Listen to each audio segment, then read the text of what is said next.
Terima kasih Anda masih bersama TA Jateng dan DIY Mitra TA TV. Gubernur DIY Sri Sultan Hamengkubuwono X tidak akan memberikan bantuan hukum kepada aparat pemerintah yang melanggar hukum. Keraton Yogyakarta juga akan menuntut pihak yang ikut menyalahgunakan tanah milik Keraton Yogyakarta.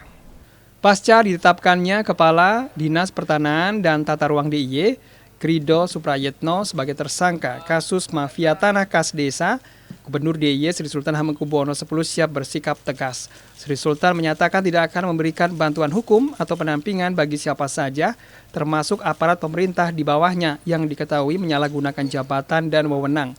Lebih lanjut, Sri Sultan mengatakan akan menuntut sejumlah tanah milik Keraton Yogyakarta yang sudah berubah fungsi. Menurut Sri Sultan, Keraton Yogyakarta mengalami kerugian puluhan miliar rupiah akibat oknum tak bertanggung jawab yang mengubah fungsi tanah milik keraton. Sementara itu, Ketua Komisi A DPRD DIY Eko Suwanto sepenuhnya memberikan dukungan penegakan hukum Kejaksaan Tinggi DIY terkait tanah kas desa di DIY.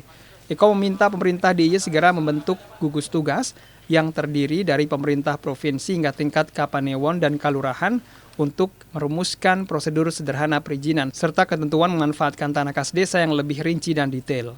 Seperti diberitakan sebelumnya, Kepala Dinas Pertanahan dan Tata Ruang DIY Krido Suprayetno ditetapkan sebagai tersangka kasus mafia tanah kas desa. Pihak Kejati DIY sebelumnya juga melakukan penggeledahan pada ruang kerja Krido dan menemukan sejumlah bukti keterlibatannya dalam penyalahgunaan tanah kas desa.